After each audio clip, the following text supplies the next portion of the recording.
Muito bem, meus queridos, amados irmãos e alunos, então nós, no prosseguimento das aulas da Escola Bíblica Semanal, chegamos à nossa segunda aula, cujo título, né, As Escrituras. Teremos duas aulas para tratar sobre as Escrituras, né? Nessa segunda aula, falaremos sobre a necessidade, a inspiração e a verificação. O que significa isso? Necessidade, o porquê precisamos das Escrituras. Segundo, a inspiração.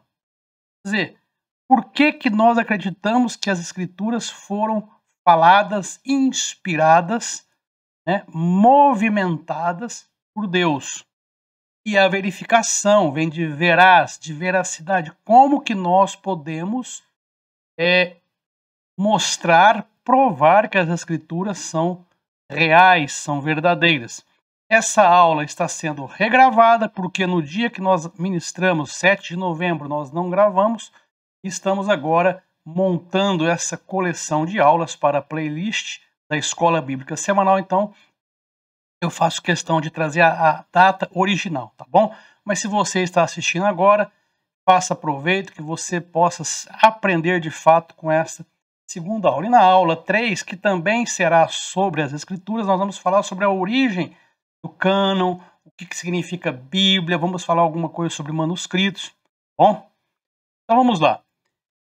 A pergunta que, relembrando a todos, né, nós usamos aqui o livro, você consegue, aqui, ó, Conhecendo as Doutrinas da Bíblia, Meyer Pearman.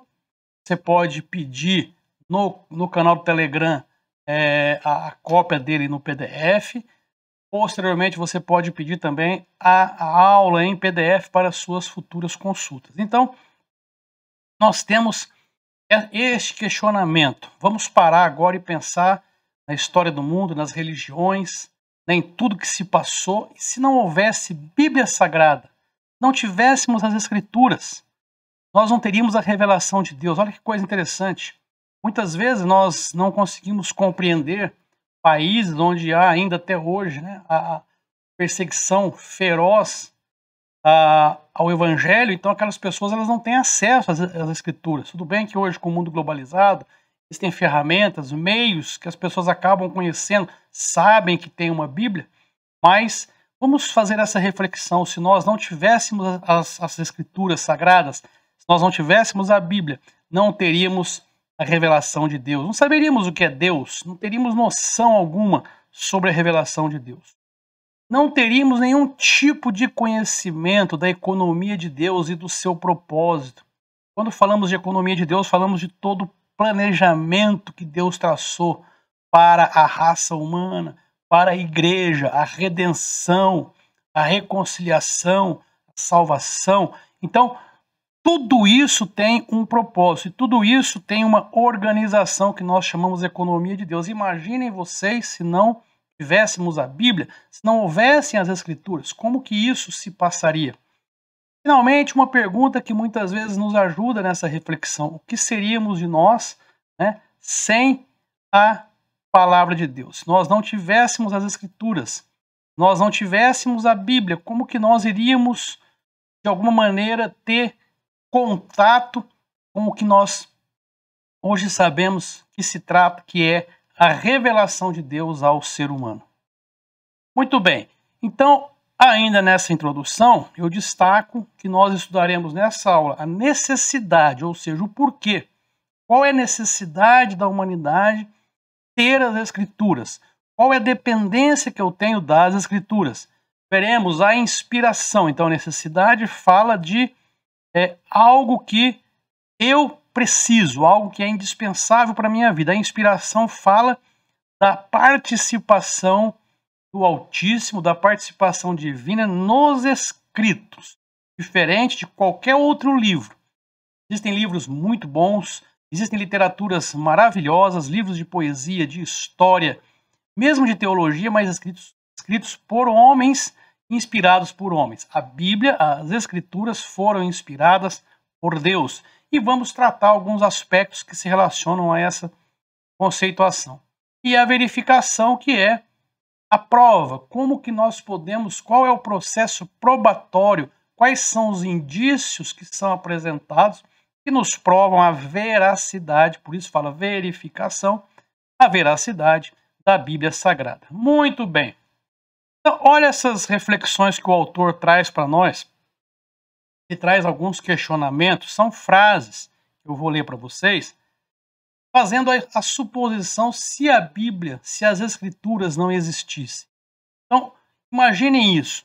Quem destruísse esse livro, tá aqui, ó, você pode acompanhar comigo. Quem destruísse esse livro, como já tentaram fazer os inimigos da felicidade humana, nos deixaria profundamente desconhecedores de quem? Do nosso Criador, da criação do mundo que habitamos, da origem e dos progenitores da raça, como também do nosso futuro destino, e nos subordinaria para sempre ao domínio do capricho, das dúvidas e da concepção visionária. Então, nós ficaríamos escravos de uma vida totalmente material. Nós ficaríamos escravos de circunstâncias, de um mundo político, um mundo materialista, se nós não tivéssemos acesso às Escrituras. Imaginem outra situação que o Meyer traz aqui, o Meyer traz, né? A destruição deste livro nos privaria da religião cristã, do cristianismo, da revelação, com todos os seus confortos espirituais, esperanças e perspectivas animadoras, e no lugar desses, nada nos deixaria a não ser a penumbra triste da infidelidade e as monstruosas sombras do paganismo. É só nós imaginarmos locais onde ainda a religião predominante são as religiões animistas, né? Inclusive no passado, religiões animistas faziam sacrifício de crianças, de pessoas. Observem que se a Bíblia fosse destruída, nós ficaríamos privados de todo o conhecimento que temos hoje da religião cristã, da própria cultura judaico-cristã. Até porque o judaísmo também se originou no texto bíblico. A destruição deste livro, né, despovoaria o céu, porque se não tem Bíblia, não tem salvação, não tem economia divina, não tem redenção, fechando para sempre as suas portas contra a miserável posteridade de Adão, nós, né, restaurando ao rei dos terrores o seu aguilhão.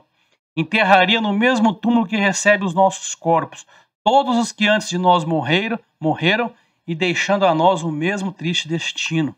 Imagine, Paulo faz uma analogia, uma comparação leve, quando ele fala em Coríntios 15, ele fala da ressurreição, ele fala que imagina se não houvesse ressurreição, tudo que eu faço é vão. Então aqui, o autor do livro que nós estamos trabalhando, ele traz essa reflexão. Imagine se a Bíblia fosse destruída, despovoaria o céu, qual seria a razão da nossa existência? E finalmente, a destruição desse livro nos roubaria de uma vez tudo quanto evita que a nossa existência se torne ou se tome a maior das maldições.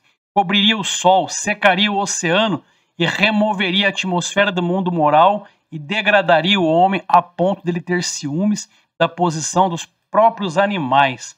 Coisa forte, né?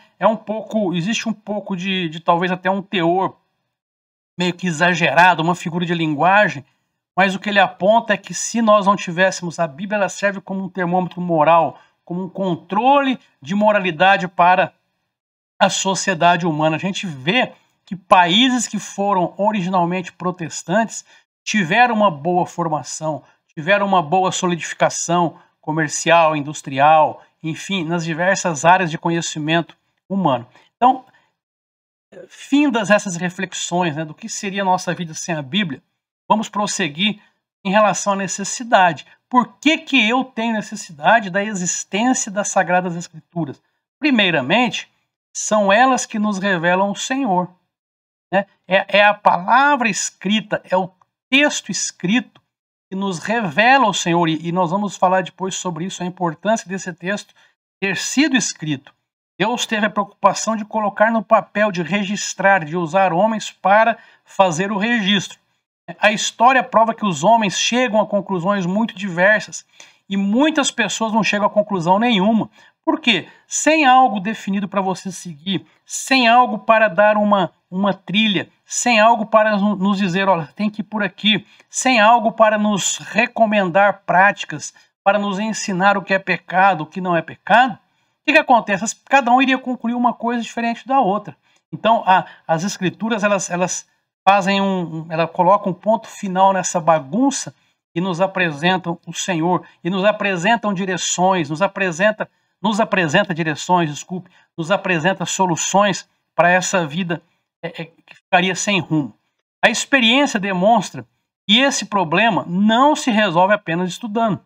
Alguns não dispõem de tempo suficiente e outros, ainda que tenham o desejo, não possuem o quê? A habilidade. Mesmo que alcançassem êxito, as suas conclusões seriam alcançadas lentamente e com grande desconfiança. Por quê? Porque se eu não tiver a revelação do Senhor, se eu não tiver, nós vamos depois, ao falar da inspiração, relacionar com outros textos e outros livros. Se eu não tivesse a revelação do Senhor, o meu estudo em si seria um estudo normal, um estudo apenas religioso. Não me traria um resultado de uma experiência com o divino. Os sábios, né, as pessoas que são sábias, são capazes de levantar escadas de pensamentos no esforço de alcançarem as verdades celestiais.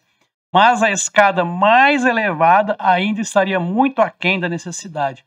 Quer dizer o seguinte, que se o Senhor não fosse revelado, por mais que o homem buscasse, ele sempre estaria um ponto antes, estaria atrás da sua verdadeira necessidade. E a gente descobre depois na própria Escritura que a verdadeira necessidade do homem é o seu preenchimento por parte de Deus. O mundo, pela sabedoria, a filosofia, que é a ciência que trata da sabedoria, não conheceu a Deus. As verdades que informam o homem como passar da terra para o céu devem ser enviadas do céu à terra. Em outras palavras, o homem precisa de uma revelação. Se nós não tivermos uma revelação, nós não tivermos uma iluminação que venha de Deus, tudo fica muito religioso, muito seco, muito sem vida. Então, por isso, essa premente, essa relevante necessidade de termos a revelação de Deus é um primeiro indício que nos aponta a necessidade que temos das Escrituras. Por quê? Porque sem elas, Deus não se revela ao homem. Outra coisa, a revelação seria necessária. É óbvio. Primeiro que eu preciso ter a revelação. E segundo, essa revelação teria que acontecer. Nós vamos estudar aqui, ao longo destas aulas, Deus ele se revelou de formas diferentes na linha do tempo, né? Desde quando ele aparece para Abraão e vem trabalhando a sua economia com os patriarcas, com Israel, com a igreja, Deus ele mostra para nós que a sua revelação para nós ela é muito importante, ela é necessária. A natureza é a revelação de Deus que se alcança pela razão. Quer dizer o seguinte, eu vejo a natureza, eu consigo entender que há um Deus, que há um ser que criou aquilo que eu consigo ver. Mas o pecado, por exemplo, eu não consigo ver. Então, como é que eu vou resolver o problema do pecado? Então, quando eu trabalho questões como razão, tudo bem, mas quando chega em situações que a razão não alcança ou não resolve, aí nós necessitamos dessa revelação. Fazem bem, isso aqui é uma frase do Immanuel Kant, foi um filósofo alemão de formação protestante. Ele dizia: fazem bem em basear a sua paz e piedade nos evangelhos, porque somente neles está o quê? A fonte das verdades profundas e espirituais. Depois de a razão haver explorado em vão todas as possibilidades, no final das contas, mesmo os grandes cientistas que morreram ateus, que teimavam em crer que havia um Deus, eles cederam ou confessando para alguém, ou mesmo titubeando nas suas próprias crenças. Então Kant está nos trazendo essa ideia de que faz bem em basear a paz, a piedade nos evangelhos, porque neles está a fonte das verdades profundas e espirituais. Porque a razão explorou tudo, explorou todas as possibilidades, mas não trouxe as respostas que o homem buscava. Outro filósofo alemão também estudou em seminário de família protestante, Hegel, quando estava no seu leito da morte, não permitiu que se lesse nenhum outro livro senão a Bíblia. Olha que interessante. Ele disse que no caso de se prolongar a sua vida, ele faria desse livro o seu único estudo, pois nele encontrara o que a razão não lhe pudera proporcionar. Ele é muito estudado pelos filósofos, ele tem diversas publicações da filosofia com estudos profundos sobre o espírito, sobre a ética, sobre a moral. Só que olha como que é interessante isso. No seu leito de morte, a única fonte de leitura para Hegel foi a Bíblia. Por quê? Porque ele entendeu ao longo da vida que o estudo científico não trazia para ele a revelação de Deus que era necessária, apenas as Escrituras. Assim escreveu David S. Clarke: não podemos crer em um pai que se oculte para sempre do seu filho sem nunca se comunicar com ele. Nem tampouco podemos imaginar um Deus que retivesse o conhecimento do seu ser e da sua vontade, ocultando-se às suas criaturas que ele criara à sua própria imagem. Então, outro teólogo que nos traz essa concepção: Deus tinha que se revelar à sua criatura. Deus tinha que se manifestar àqueles que ele criou à sua própria imagem. Ainda, em relação à necessidade da revelação ser necessária, o que nos traz, nos fortifica quanto à necessidade, nós precisamos das Escrituras. Nós vemos o seguinte: Deus fez o homem capaz e desejoso de conhecer a realidade das coisas. Nós somos curiosos por natureza. Nós queremos pesquisar, queremos conhecer, queremos crescer. Será que ele ocultaria uma revelação que satisfizesse esse anelo? Então, o que ele está perguntando? Será que Deus esconderia ele próprio de nós? Jamais, jamais. A mitologia egípcia antiga conta a história da fabulosa Esfinge, né? Hoje é um dos pontos mais visitados no Egito, e propunha enigmas aos transeuntes e como os matava quando eles não podiam decifrá-los. Então ela apresentava os enigmas, não decifrava, matava, mostrando isso, a necessidade que o homem tem de se aprofundar mais, de conhecer mais. Só que quando ele não sabia, ela matava. Deus não faz isso, né? O Dr. Hodges escreveu: a inteligência divina nos leva a crer que Deus tem adaptado os meios ao fim e que ele, enfim, coroará essa natureza religiosa com uma religião sobrenatural. A benevolência de Deus nos conduz a esperar que ele solucione a grave perplexidade e evite o perigo para suas criaturas. A justiça de Deus nos conduz à esperança de que falará ele em tons claros e com autoridade à nossa consciência. Então, outro teólogo aqui, se eu não me engano, o Dr. Hodges era britânico, ele está falando da revelação de Deus à consciência do homem. Então, em algum momento, isso aí é um ponto que pacífico entre os teólogos, entre os filósofos. Deus, ele, ao planejar a sua economia, ele também planejou a sua revelação para a humanidade. E a revelação, outro ponto que tem a ver com a necessidade, nós precisamos, tinha que ser por escrito. Imagina se Deus não escrevesse, ou se não inspirasse, né, como nós vamos ver no segundo tópico, os homens a escrever. Então, é razoável que a sua mensagem, de quem? De Deus, tomasse forma de livro, óbvio. Dr. Kaiser nos diz: os livros representam o melhor meio de preservar a verdade em sua integridade e transmiti-la de geração a geração. Interessante isso. A memória e a tradição não merecem confiança. Portanto, Deus agiu com a máxima sabedoria e também de um modo normal, dando ao homem a sua revelação em forma de um livro. De nenhuma outra maneira pela qual podemos ver, podia ter ele entregue aos homens um ideal infalível que estivesse acessível a todos os homens e que continuasse intacto através dos séculos, e do qual todos os povos pudessem obter a mesma norma de fé e prática. Olha que interessante.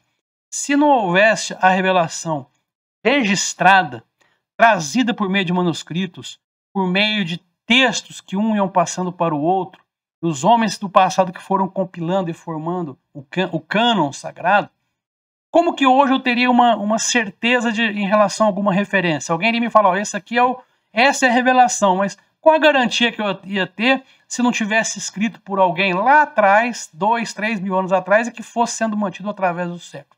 Ia ter muita insegurança em relação à doutrina e em relação às coisas de Deus. Então, é razoável concluir, ou seja, é natural que a gente conclua que Deus inspirasse os seus servos a arquivarem essas verdades. Como? Escrevendo. Verdades que não poderiam ser descortinadas pela razão humana. Né? A pesquisa, a ciência, a filosofia não iriam conseguir abrir essa verdade. E, finalmente, também é razoável, ou seja, é aceitável, é natural crer que Deus estivesse preservado por sua providência os manuscritos das escrituras bíblicas e que tivesse influenciado a sua igreja a incluir no cânon sagrado somente os livros que tivessem sido divinamente inspirados. Isso aqui nós vamos falar um pouco na terceira aula. Vamos ver, por exemplo, o caso dos 10 mandamentos. Deus mandou ele escrever diretamente, né? Mandou Moisés escrever, pega essa tábua e escreve o que eu vou te falar. Então é um exemplo da preocupação de Deus em registrar a sua revelação. Agora, e a inspiração? O que você entende? Nós falamos então da necessidade. Agora vamos falar da inspiração para depois falarmos da verificação. O que você entende de inspiração?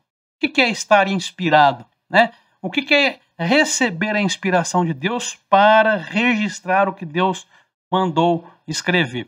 Então, o professor Francis Patton, esse aqui foi um pregador americano das Ilhas Bermudas e dos Estados Unidos, também do século XVIII, se eu não me engano. Olha o que ele dizia: se o simples testemunho histórico prova que Jesus operou milagres, pronunciou profecias e proclamou a sua divindade, se pode ser demonstrado que ele foi crucificado para redimir os pecadores e que foi ressuscitado dentre os mortos e que fez com que o destino dos homens dependesse de aceitá-lo como seu salvador, então, sejam inspirados ou não os registros, ai daquele que descuidar de tão grande salvação. Então, o doutor Francis Patton, nos aponta que todos os eventos que aconteceram com Jesus foram registrados em momentos históricos, e não só pelos apóstolos, por aqueles que acompanhavam Jesus. Historiadores da época registraram os eventos de Jesus. Aí o Patton mostra, então, se inspirado ou não, uma história tão motivante como essa, ai de nós se não percebermos, né, que se tratava da salvação da humanidade, do propósito de Deus para o homem. Então, mas ainda eu quero falar do conceito de inspiração. Isso aqui é só um preâmbulo para chegarmos no conceito. Vamos lá.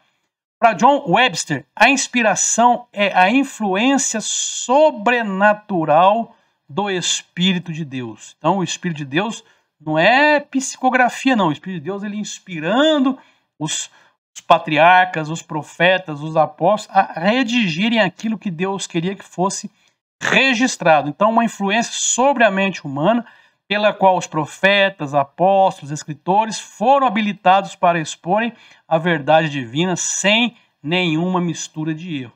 Esse é um conceito de inspiração. O Dr.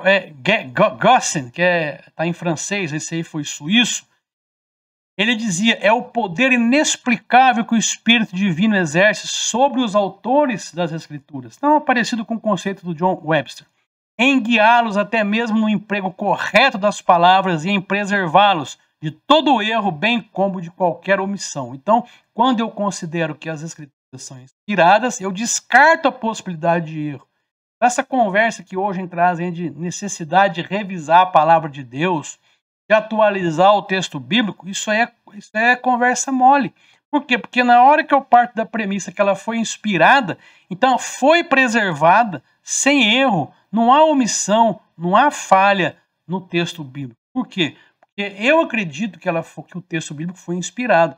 E a inspiração faz parte dessa análise teológica, corpo, né, da consolidação dos textos das Escrituras Sagradas. Todavia, né, ou seja, porém, não tomaremos tempo com isso, pois nós não podemos ter dúvida quanto à inspiração da Bíblia, porque a própria Bíblia diz que ela é inspirada. Vejam, segunda carta de Paulo a Timóteo: toda a Escritura é divinamente inspirada. Então, literalmente foi dado pelo sopro de Deus. Toda a Escritura. Timóteo, Paulo falando com Timóteo diz o seguinte: não tem opção, é de Gênesis a Apocalipse. Então ele coloca toda a Escritura é divinamente inspirada. E o que a segunda carta de Pedro nos ensina, que o apóstolo Pedro dizendo: porque a profecia não foi antigamente produzida por vontade de homem algum, escreve Pedro, mas os homens santos de Deus falaram como? Inspirados pelo Espírito Santo. Então, o estudo científico dos patriarcas, de teólogos, de filósofos, servem apenas para corroborar, para defender, para sustentar. No entanto, fato de nós crermos nas Escrituras já nos é suficiente para entendermos que ela é totalmente inspirada, porque o próprio texto sagrado declara isso. Agora, vamos ver ainda, em relação à inspiração, características. Como é que o que aponta, o que identifica um texto que seja inspirado por Deus? Vamos ver aqui. O modernista identifica a inspiração das Escrituras Sagradas com o mesmo esclarecimento espiritual e sabedoria de que foram dados para tais homens, como Platão, Sócrates, Browning, Shakespeare e outros gênios. O modernista. Nós não. Esses homens eram muito inspirados, mas não era a inspiração dada por Deus. A inspiração dessa forma é aquela inspiração puramente natural. É um dom que a pessoa tem para escrever e escrever bem, e escrever coisas que duram aí milênios, séculos. Essa teoria tira da palavra inspiração todo o significado e não combina em absoluto com o caráter sobrenatural da Bíblia. Então, a primeira característica de inspiração, ela é divina. Ela é totalmente divina. Tem boas pessoas que escreveram textos maravilhosos e muito bons? Tem, mas a Bíblia, ela é totalmente divina. Bom? Outra característica, ela é única e não comum. Você pode pegar outros livros de outras religiões, livros do hinduísmo, livros do budismo, livros do islamismo e diversos outros livros. Você vai ver que não tem a unicidade da Bíblia, não tem essa preservação por séculos que aconteceu com a Bíblia. E é um livro não comum. A Bíblia existem relatos de milagres de pessoas ao usar a palavra de Deus. Na época da cortina de ferro, pessoas levavam Bíblias para país onde era proibido e na hora da revista não se via a Bíblia dentro do carro. Milagrosamente, Deus impedia que os guardas de fronteira enxergassem as Bíblias que eram transportadas. Deixa o relato aí do irmão André. Várias vezes levou a Bíblia para países onde ela era proibida e não era encontrada. Então ela não é algo comum. A Bíblia ela tem uma singularidade que nenhum outro livro possui. Ela é viva e não mecânica. Por que ela é viva? Porque, de fato, ao trazer a revelação de Deus, ela se torna a palavra viva para a humanidade. Eu já vi vários autores dizerem isso, fechado é um livro morto, aberta é Deus falando com a gente. E é não mecânica, porque não existe rotina com a Bíblia, não existe rotina com as Escrituras. Ela traz vida o tempo todo para nós. Há um dinamismo muito grande atrás da pesquisa, da investigação sobre as Escrituras. Ela é completa e não parcial. Olha de novo aqui aquele argumento contra os liberais, ou contra o liberalismo. É que ela precisa ser revisada, que o texto precisa ser revisto. É conversa mole, porque ela é completa. Ela já está selada. Tudo ali que foi parcimoniamente colocado por Deus quando inspirou os seus homens do passado a registrarem aquilo que ele queria que ficasse registrado.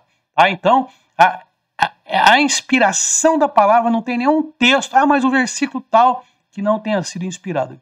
Particularmente para nós, que não temos os livros, não adotamos os livros apócrifos, que não foram considerados inspirados. Então, os 39 livros que temos na Bíblia protestante, todos ali são considerados inspirados, então são a base de fé, são a base da nossa doutrina e são a base da nossa teologia. E ela é verbal e não apenas conceitual, ou seja, você tem uma expressão divina manifestada por meio de relatos.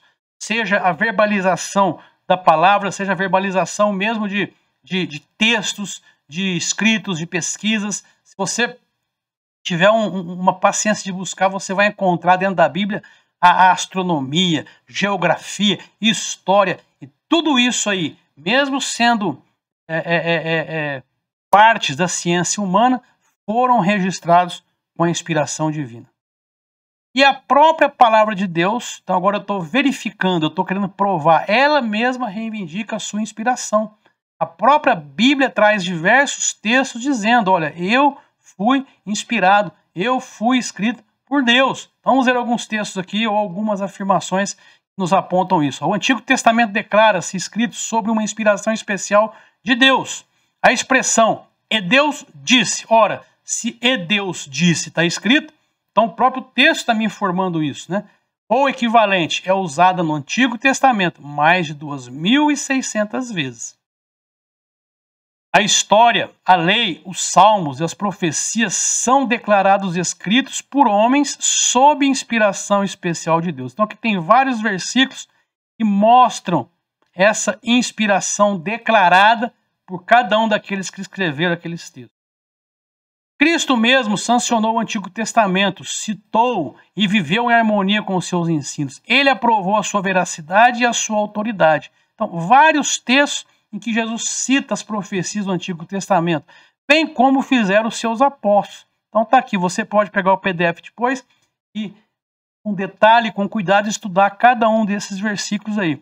O mesmo acontece no Novo Testamento, diversos textos do Novo Testamento dizendo: o Senhor disse, o Senhor inspirou, o Senhor mandou falar, o Senhor me revelou. Paulo fala: olha, isso digo eu, não o Senhor. Depois fala: isso diz o Senhor. Então, o texto sagrado, ele reivindica a inspiração que foi dada ao texto por Deus. Ainda, verificando as escrituras, né, checando, comprovando como isso poderia ser se não fosse veraz e inspirado, ou seja, como que isso não poderia ser uma realidade se não fosse real. Vamos ver aqui, ó, a sua exatidão. Ou seja, se não fosse um texto inspirado por Deus e se não fosse um texto veraz, ou seja, verdadeiro, não teria exatidão. A Bíblia seria um livro impreciso. Os textos bíblicos não teriam harmonia, não teriam uma parte sistêmica que um fala com o outro. Então tá aqui, ó.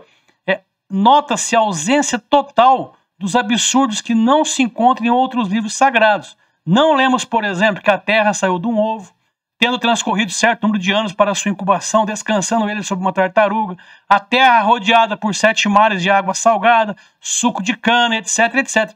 Então, o Dr. Clark fala uma diferença insondável, ou seja, você não consegue tocar entre a Bíblia e qualquer outro livro. Por quê? Porque a Bíblia, tudo que ela traz de um modo coerente, de um modo que se relaciona com a vida real, a vida material. Aqui parece que é uma metáfora, mas é porque vários outros livros religiosos trazem relatos assim. Por exemplo, você talvez não saiba, mas no hinduísmo eles relatam que o deus fulano de tal saiu da Índia e foi casar com outro deus, onde hoje é a Malásia, por exemplo. Aí lá tem um templo. E são mais de 3.000 deuses no hinduísmo. Então, assim, esse tipo de discurso no livro religioso nós não vemos na Bíblia. Pelo contrário, a Bíblia ela caminha sempre junto, sempre ao lado da ciência, sempre ao lado da realidade. Outra coisa, a sua unidade. A Bíblia tem uma unicidade impressionante, contendo 66 livros escritos por uns 40 diferentes autores, num período de mais ou menos 1.600 anos, abrangendo uma variedade de tópicos. Ela, no entanto, demonstra o quê? Uma unidade de tema e de propósito, que só se explica se ela tiver uma mente diretriz, uma mente que coordenou, ou seja, a inspiração que veio de Deus. Então, essa unidade da Bíblia é algo inquestionável. Não há pontos que se contradizem. Não há doutrinas que se negam ou que excluem umas às outras. E isso nos leva a entender, nos leva a perceber, né, como mais um elemento probatório da sua veracidade. Quantos livros suportam serem lidos mesmo 2 vezes? Pois bem, a Bíblia pode ser lida centenas de vezes, sem se poder sondar suas profundezas ou sem que se perca o interesse do leitor. Interessante. Você lê um romance uma vez, por mais que você goste, no máximo você vai assistir o filme daquele romance ou ler uma segunda vez para uma prova. A Bíblia não. Você lê e ainda não captou tudo que ela pode te passar. Você não foi iluminado suficientemente para ter aquela revelação, então você continua lendo. E além de buscar essas profundezas, a leitura dela nunca nos cansa. Você pode ler 10 capítulos num dia, no outro dia ler 10 capítulos, e aquilo não te cansa, provando o quanto que ela é inspirada por Deus e a sua verdade também, o texto. Outro aspecto interessante, a sua assombrosa circulação, estando já traduzida em milhares e milhares de idiomas e dialetos, e lida em todos os países do mundo, e detalhe, sendo perseguida, sendo proibida. Isso não foi uma campanha que fizeram mundo afora para que ela fosse lida. Não, Isso sempre aconteceu ao longo da história. Deus sempre foi levantando homens para fazer a impressão, a divulgação, para levar esse mundo afora e ela sobrevivendo. Então isso é mais um elemento que nos traz essa prova da sua veracidade e da preocupação de Deus com o que está lá escrito, mostrando que foi inspirada. Outra coisa, o tempo não afeta a Bíblia. É um dos livros mais antigos do mundo e ao mesmo tempo um dos mais modernos. A alma humana nunca pode dispensar. O pão é um dos alimentos mais antigos e ao mesmo tempo mais moderno. Enquanto os homens tiverem fome, vão querer o pão. Então ele faz a comparação do pão com a Bíblia. É um dos livros mais antigos, mas também um dos mais atuais. E aqui entra novamente aquela ideia de muitos teólogos, líderes que na atualidade pregam que há a necessidade de revisar a Bíblia. Não há essa necessidade. O texto bíblico está completo, está fechado. E sexto, a sua admirável preservação em face da perseguição, já mencionei isso, e a oposição da ciência. Os martelos se gastam, mas a bigorna permanece. Né? A Bíblia é a bigorna. Martelos são os perseguidores. Eles passam, quebram o cabo, desgastam o ferro do martelo, mas a bigorna, quem não sabe que o sapateiro usava, né, uma de ferro, bem, parece que é um ferro prensado, pesado, aquilo. Meu avô tinha uma bigorna, aquilo não acaba nunca. O sapateiro colocava o seu couro para bater. Então ali os martelos se vão, mas a bigorna permanece, fazendo uma analogia que a Bíblia é a bigorna. Muito bem. O doutor Eugênio Stock disse, outro grande teólogo, se eu não me engano esse aqui foi americano, disse: quando em menino li uma história que me mostrou os diferentes meios pelos quais podemos ter certeza de que esta grande biblioteca de livros sagrados a que chamamos Bíblia é realmente a palavra de Deus e a sua revelação aos homens. Aí ele vai mostrar aqui o texto que ele fala. Traz 3 grandes evidências. Então ele continua. A evidência histórica, a evidência interna e a evidência experimental. Aqui eu vou resumir para vocês, depois vocês podem ler. A evidência, eu acho que no próximo tem, não. É aqui. A evidência histórica é porque justamente ao longo da história, ao longo de toda essa rota, digamos assim, desde Abraão até os dias de hoje, ela se manteve intacta. Os textos com pequenas mudanças que não alteraram o cerne, o core daquilo que se queria transmitir. A evidência interna é a experiência que cada um de nós temos com a palavra de Deus. E isso é uma coisa impressionante. Como que ela se revela para cada um de nós. Então isso é uma evidência que nenhum outro livro nos dá. Não existe nenhum livro que eu comece a ler e aquilo me traz uma revelação para o meu espírito. Coisa que se passa com a Bíblia. E a evidência experimental é que todas as situações que a Bíblia relaciona com a própria ciência, de um modo empírico, foram sendo provadas. Por exemplo, a questão do dilúvio mesmo. Já houve estudos sensacionais em relação à questão da Arca de Noé, provando a sua veracidade, a sua existência. Estava lá no texto bíblico. Você hoje tem teorias científicas, como a teoria da hidroplacas, que mostra que as comportas da Terra se abriram e a Terra foi inundada, e isso que separou, né? Nós tínhamos a própria geologia estuda isso, a geografia Pangeia, né? A Terra, o mundo, os continentes eram todos colados um no outro e houve um momento que eles se romperam e se separaram. Então, hoje tem uma teoria, você pode dar uma googada, é a NASA estuda essa teoria, que é a teoria das hidroplacas, em que houve esse rompimento por meio de águas que subiram da terra, que é como está lá em Gênesis, né? Romper as comportas da terra, e aí a água choveu do céu. Então, são diversas evidências que comprovam a veracidade e a inspiração da Bíblia. As defesas intelectuais da Bíblia têm o seu lugar, obviamente, por isso que nós estamos aqui. Mas, afinal de contas, no final de tudo, o melhor argumento é o prático, é o testemunhal, é o que a Bíblia fez com você, é o que a Bíblia fez comigo, é o que a Bíblia faz mundo afora com aqueles que creem que ela é a palavra de Deus. A Bíblia tem produzido resultados práticos, tem influenciado civilizações, transformado vidas, tem transformado países, os países nórdicos, hoje todos, a maioria materialista, mas muitos países da Europa que foram protestantes, que tinham uma sociedade protestante que temia a Deus, que seguia as escrituras sagradas, foram os países mais desenvolvidos e mais esclarecidos e mais democráticos que já tiveram na história da humanidade. Então, tem transformado vidas e nações, tem trazido luz, inspiração e conforto a milhões e a sua obra ainda continua viva. Muito bem, aqui nós chegamos a algumas conclusões e eu sempre enfatizo que é importante. Antes de tudo, antes da teologia, antes do estudo, vem a fé. Nós precisamos estudar sempre entendendo que nós precisamos crer. Não pode chegar aquele momento em que eu questione a Bíblia porque aparece, mas a Bíblia não fala em dinossauro, então não deve ser totalmente verdadeiro. Não, aí eu descarto essa ideia, porque para que eu me aproxime de Deus, o escritor da carta aos Hebreus, no capítulo 11, fala isso. Para que eu me aproxime de Deus, eu preciso crer que Ele existe e que Ele é o galardoador ou premiador daqueles que o buscam. Então, Então, nós estudamos, nós pesquisamos, nós lemos, mas no final de tudo nós cremos na palavra e na sua integridade, na sua inspiração, porque nós exercemos a fé. O crente, antes de qualquer questão que envolva teoria, que envolva as pesquisas, que envolva o próprio empirismo, ele exerce a sua fé. Então nós cremos nas Escrituras, nós trazemos os ensinamentos apenas para reforçar aquilo que nós cremos, tá bom? Então eu encerro a segunda aula. Na próxima aula vamos falar do texto bíblico, a origem do Antigo Testamento, do Novo, os manuscritos, o que é a Septuaginta, os textos que deram origem, né? Quais foram os pergaminhos que foram encontrados e quando, que deram origem ao Novo Testamento, ao Antigo.